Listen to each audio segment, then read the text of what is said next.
اعوذ باللہ من الشیطان الرجیم بسم اللہ الرحمن الرحیم أرأيت الذي يكذب بالدين فذلك الذي يدعو اليتيم ولا يحض على طعام المسكين فويل للمصلين الذين هم عن صلاتهم ساهون الذين هم يراءون ويمنعون الماعون۔ سورة الماعون، یہ سورت مکی صورت ہے، اس میں کل 7 آیتیں ہیں، نزول کے اعتبار سے 17ویں نمبر پہ ہے۔ اس صورت کے اندر کافروں کا اور منافقوں کا تذکرہ ہوا ہے، اور کافروں کی کچھ صفات کا تذکرہ ہے اور منافقوں کی کچھ صفات کا تذکرہ ہے۔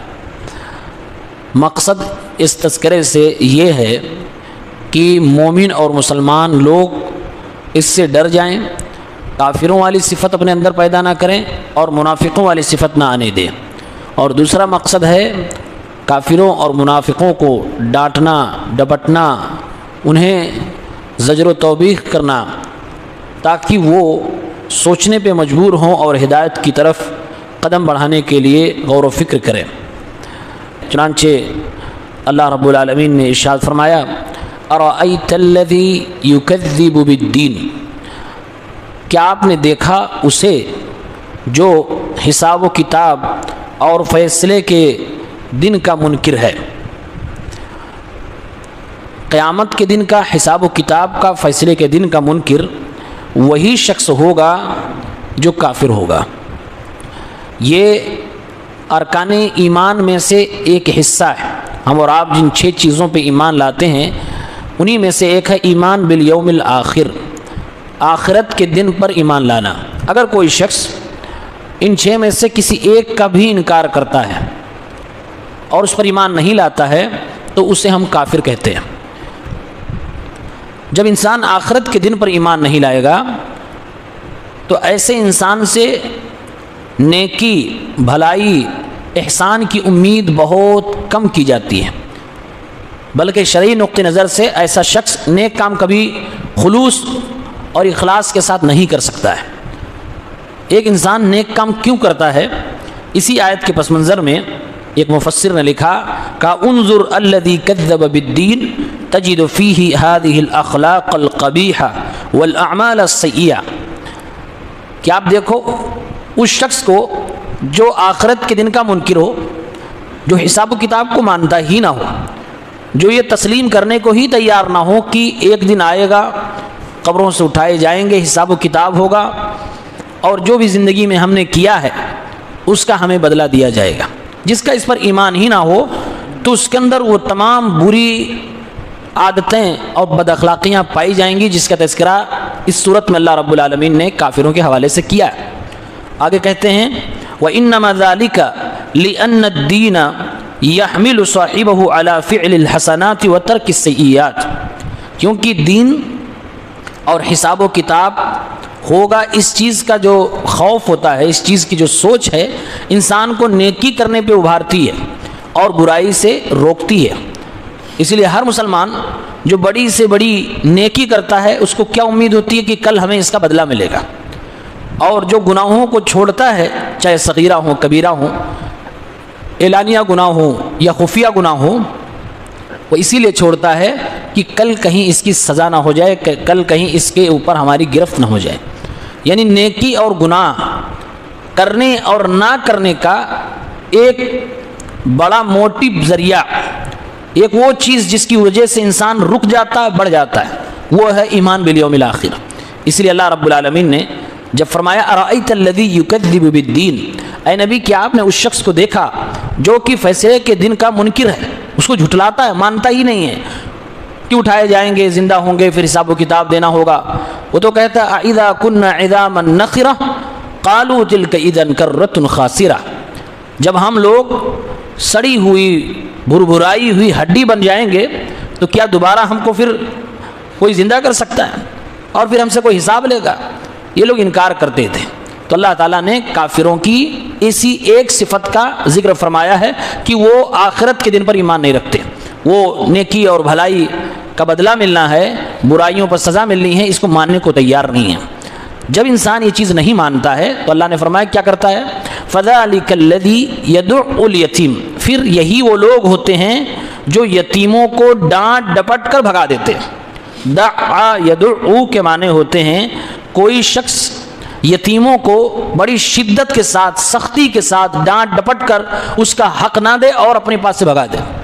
تو کافروں کی پہلی نشانی اللہ نے اس میں بتائی کہ یہ یتیموں کا حق کھا جاتے ہیں اور یہ یتیموں کو ڈانٹ ڈپٹ کر بھگاتے ہیں۔ اور اس کے بعد فرمایا وَلَا يَحُضُّ عَلَىٰ طَعَامِ الْمِسْكِينِ، اور مسکین کو کھانا کھلانے پر کسی کو ابھارتے بھی نہیں ہیں۔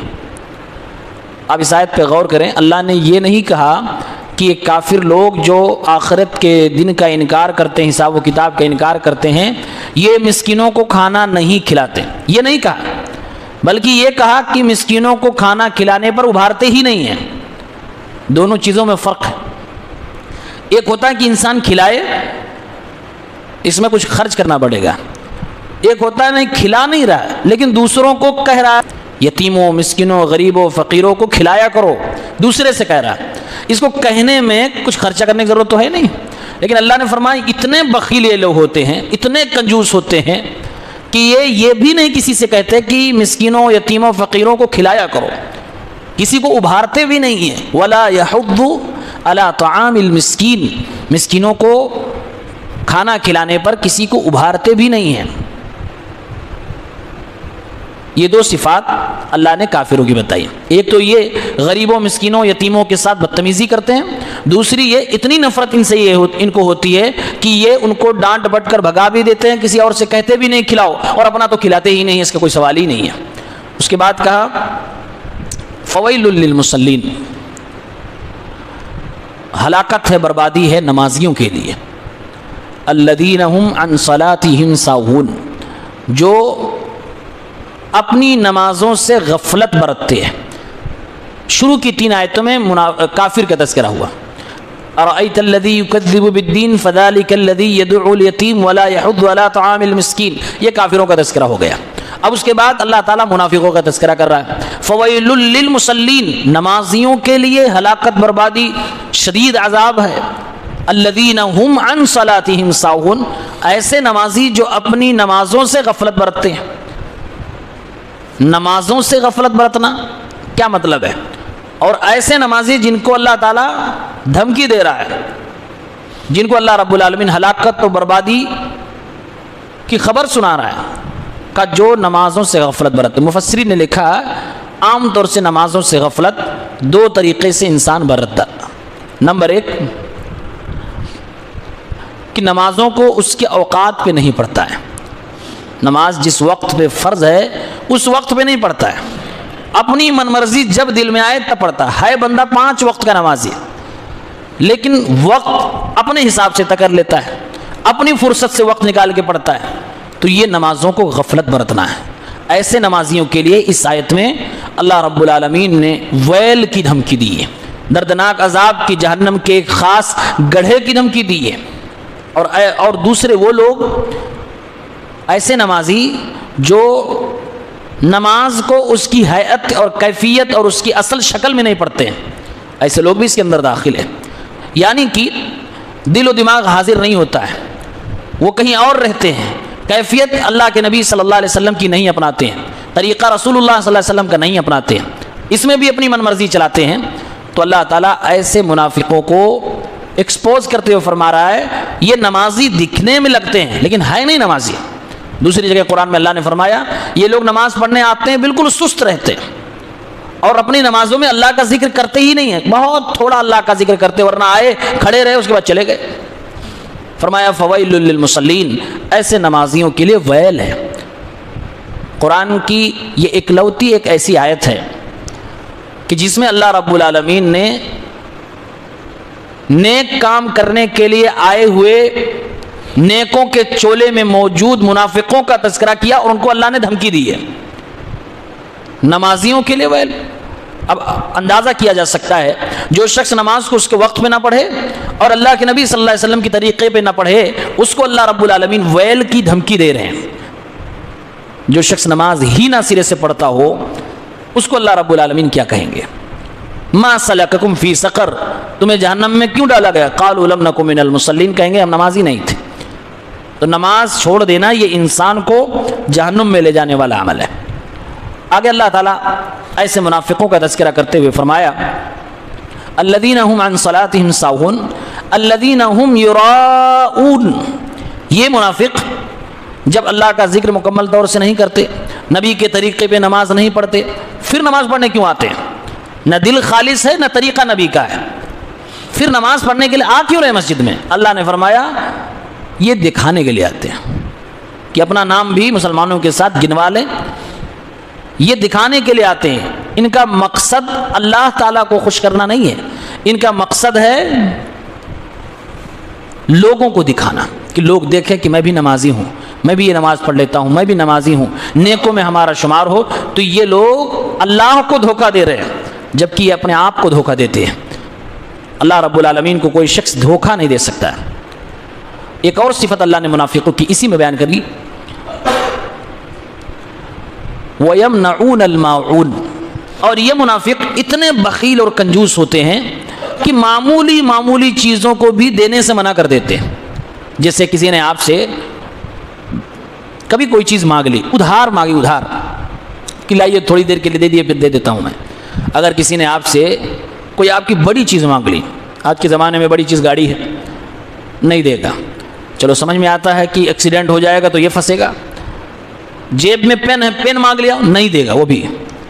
یہاں تک کہ گھر کا ایک چھوٹا سا برتن اگر کسی سے مانگ لیں تو برتن بھی دینے کو تیار نہیں ہے۔ یہ ان کی بخیلی کا عالم ہے۔ یہ منافقوں کی صفت اللہ تبارک و تعالیٰ نے بیان فرمائی ہے۔ آپ پوری صورت میں غور کریں، کافر اور منافق دو طبقے کا تذکرہ ہوا ہے۔ کل ملا کے اللہ تعالیٰ نے 4 بری صفات کا تذکرہ اس صورت میں کیا ہے۔ وہ صفات پائی جاتی ہیں کافر اور منافقوں میں۔ نمبر 1، منافق ہو یا کافر، منافق ہو یا کافر ہو جس کو آخرت کے دن حساب و کتاب کا ڈر و خوف نہیں ہے، تو ان کے اندر ایک برائی کامن ہے، یہ بخیل ہوں گے، بے انتہا بخیل ہوں گے۔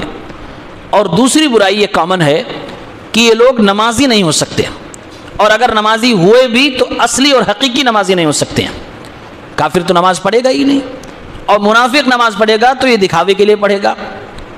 اور تیسری برائی، ان کے اندر اگر کچھ نیکی کرنے کا جذبہ ہوگا، اگر یہ لوگ کچھ نیکی کریں گے تو دکھاوا ضرور کریں گے، چاہے کافر ہو یا منافق ہو۔ اور نمبر 4، یہ معمولی چیزوں میں اپنی بخیلی دکھاتے چلے جائیں گے، یعنی گھٹیا ترین انسان ہوں گے۔ آپ اگر کسی سے کہیں کہ بھائی ایک چمچ دے دو، ہمارے گھر پہ کم پڑ رہا ہے، کچھ دے دو، بھی شام تک واپس کر دیں گے، اور وہ آپ کو ایک چمچ، ایک باؤل بھی دینے پہ تیار نہ ہو، اپنی جیب میں پین لگائے ہوئے ہیں، آپ نے مانگا وہ بھی دینے کو تیار نہ ہو، تو آپ اندازہ کر سکتے ہیں کہ اخلاقی اعتبار سے کتنا گرا ہوا انسان وہ ہو سکتا ہے۔ اللہ تعالیٰ نے دیکھیے کہا وَيَمْنَعُونَ الْمَاعُونَ، ماعون کا مطلب ہوتا ہے معمولی چیز، اس سے بھی منع کر دیتے ہیں لوگ۔ جب معمولی چیز کسی کو دینے سے، وہ بھی ادھار دینے میں جو تھوڑی دیر کے بعد واپس مل جائے گا، یہ لوگ منع کر رہے ہیں، تو ان سے امید کی جا سکتی ہے کہ اللہ کے راہ میں زکات نکالیں گے؟ سوال ہی پیدا نہیں ہوتا ہے۔ اللہ تعالیٰ نے ایک چھوٹی سی چیز کا تذکرہ کر کے یہ بیان کیا ہے کہ یہ اتنے بخیل ہیں، ان کو کل بدلے کی اتنی بھی امید نہیں ہے کہ یہ چھوٹی سی چیز بھی خرچ نہیں کرنا چاہتے۔ ان سے کیسے امید کی جا سکتی ہے کہ اللہ کے راہ میں زکات بھی نکالیں گے، یہ یتیموں اور مسکینوں اور فقیروں کو کھلائیں گے، پلائیں گے، اور اس معاملے میں آگے بڑھیں گے؟ سوال ہی پیدا نہیں ہوتا۔ تو یہ 4 برائیاں جو کافروں اور منافقوں کے اندر پائی جاتی ہیں، اس صورت میں اللہ تعالیٰ نے بیان فرمایا۔ اور مقصد کیا ہے؟ مقصد یہی ہے تاکہ مسلمانوں کے اندر یہ برائیاں نہ آنی پائیں۔ اور اللہ نے آگاہ فرما دیا ہے کہ یہ منافق ہیں اور یہ کافر ہے۔ منافقوں کی یہ صفت ہے، کافروں کی ایک صفت ہے، الذین هم عن صلاتهم ساہون۔ یہ جو آیت ہے آپ سب نے سنا ہوگا، سجدے سہو۔ ساہون کے معنی ہوتے ہیں غلطی کر جانا، نماز میں غلطی کرنا۔ الذین هم فی صلاتهم ساہون، اگر فی ہوتا تو معاملہ اور بھی زیادہ پیچیدہ ہو جاتا۔ اسی لیے بعض اسلاف کا تذکرہ ملتا ہے کہ وہ اس آیت کے بارے میں جب پڑھتے تھے تو کہتے تھے، اے اللہ تیرا شکر ہے کہ تو نے الذین هم فی صلاتهم ساہون نہیں کہا، الذین هم عن صلاتهم ساہون کہا۔ اگر فی صلاتہم ساہون اللہ کہتا تو شاید کہ کوئی نمازی بچ پاتا جو اس کیٹیگری میں نہ آتا جس میں اللہ تعالیٰ نے دھمکی دی ہے۔ ہم اور آپ نماز پڑھتے ہیں، غلطیاں ہو جاتی ہیں، 4 کے بجائے 3 کبھی ہو جاتی ہے، کبھی 3 کے بجائے 4 ہو جاتی ہے، کبھی 4 کے بجائے 5 ہو جاتی ہے، کبھی ہم کو بیٹھنا تشہد میں ہم کھڑے ہو گئے۔ یہ سب سہو فی الصلاۃ ہے، فی پریپوزیشن کے ساتھ ہے، اور اسی کے لیے سجدے سہو ہوا کرتا ہے۔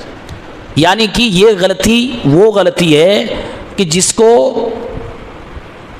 مکمل کیا جا سکتا ہے، اس غلطی کو مٹایا جا سکتا ہے، اس کے لیے کچھ کر کے اس کو ختم کیا جا سکتا ہے۔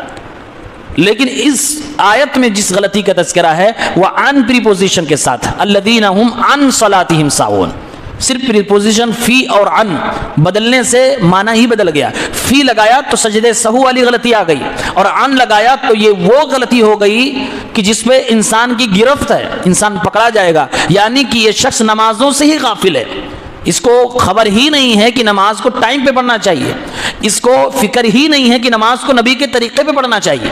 اور یہ دونوں غلطیاں نماز میں ہونے والی غلطیوں سے، جس پہ سجدہ سہو کیا جاتا ہے، اس سے بڑی غلطی ہے یہ کہ کوئی شخص وقت پہ نماز نہ پڑھتا ہو اور کوئی شخص نبی کے طریقے پہ نماز نہ پڑھتا ہو۔ یہ دونوں غلطیاں نماز میں ہونے والی سجدہ سہو کی غلطیوں سے کئی گنا زیادہ ہے، ورنہ اللہ رب العالمین اس غلطی پر جہنم کی اور عذاب کی دھمکی نہ دیتا، جبکہ وہ والی غلطی اس پہ اللہ کے نبی صلی اللہ علیہ وسلم نے فرمایا سجدے سہو کر لو، نماز تمہاری ہو گئی۔ یہاں پر ایسا کچھ نہیں ہے کہ تم سجدے سہو کر لو یا یہ کر لو وہ کر لو تو یہ تمہاری غلطی صحیح ہو جائے، اس پہ سیدھے عذاب کی دھمکی ہے۔ معلوم یہ ہوا کبیرہ گناہ یہ ہے، عذاب کی دھمکی اللہ تعالیٰ اگر کسی گناہ پہ دیتا ہے تو اصول ہے کہ وہ کبیرہ گناہ کی کیٹیگری میں مانا جائے گا۔ اس لیے ایسے شخص کو جلد از جلد توبہ کرنا چاہیے۔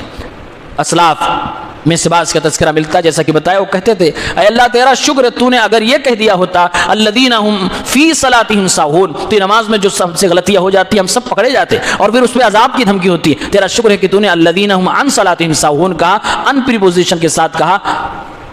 اس میں وہی لوگ آئیں گے جو سچ میں منافق ہوتے ہیں، اس میں مسلمان نمازی جن سے کبھی کبھار غلطیاں ہو جاتی ہیں نماز پڑھنے کے اندر، نماز کے اندر سب ہو جاتا ہے، وہ لوگ اس کے اندر نہیں آتے ہیں۔ یہ قرآن کریم ہے، دیکھیے فی اور ان صرف اتنے سے ہی معنی بدل گیا۔ فی کہا تو کسی اور کے بارے میں بات ہو رہی ہے، ان کہا تو کسی اور کے بارے میں بات ہوئی ہے۔ اسی لیے قرآن کریم کو بہت باریکی سے پڑھنا بھی چاہیے اور اس کو بہت غور و فکر کے ساتھ یاد بھی کرنا چاہیے۔ اس میں زیر زبر کی غلطی سے معنی بدل جاتا ہے، 1-2 حرف کے چینج کرنے سے پوری کائنات بدل جاتی ہے۔ اسی لیے بہت غور و فکر سے، بہت احتیاط سے قرآن کریم پڑھنا بھی چاہیے، یاد بھی کرنا چاہیے۔ اللہ تعالیٰ سے دعا کریں اللہ رب العالمین ہم سب کو نیک عمل کرنے کی توفیق دے۔